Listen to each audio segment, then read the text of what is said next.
Guys, dahil nandito tayo sa BDO, kailangan ko munang magpa-withdraw para nga may maibili tayong grocery at mabigay natin yung deserving na tao at maghahanap tayo mamaya.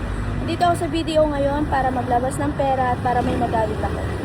At syempre, hindi naman tayo makakapagbigay kapag nga wala tayong gagamitin pera. Kaya ang ginawa ko ay nag-withdraw muna ako. Pagkatapos muna natin mag-withdraw dito, ay bibili nga na tayo ng grocery at bigas para nga may bigay natin ito mamaya. Ito na nga.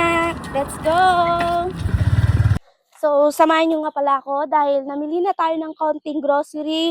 May bigas na rin, may konting grocery. Maghahanap na lang tayo ng ibibigyan natin to. Sa isang oras nga namin na pagmumotor, paglalakbay, paghahanap sa kalsada at sa gilid-gilid, ay wala pa nga kami nakita kung sino man yung una namin dapat na makita sa daan. Ay siya talaga yung bibigyan namin. Yung nakita nga namin ay mga bata dito, kaya tinawag ko na lang kung gusto nito. Isa pera? Dali!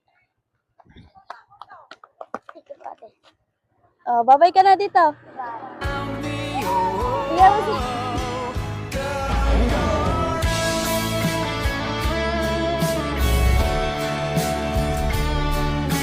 Ang sarap lang sa feeling kapag nga tumutulong ka kahit na konting halaga lang ay na-appreciate ng mga bata. Hindi pa nga kami nakahanap ng mabibigyan namin kaya hindi kami tumitigil sa paghahanap. Habang patuloy nga kami naghahanap, may naabangan pala kami dito na nakabike. Sa unang pagkikita nga namin ay alam ko senior citizen na si tatay at ito nga'y malakas nga nangangayo pa sa bundok. Kaya tinawag na nga lang namin at medyo hindi nga ata niya narinig kaya nga pinahinto ko yung sasakyan. Sinundan at bumaba na lang kami para nga tanungin kung kumain na rin siya. Kung nga matapos tong video na to, pwede bang pa-share at pa-like na rin to? Salamat sa panonood!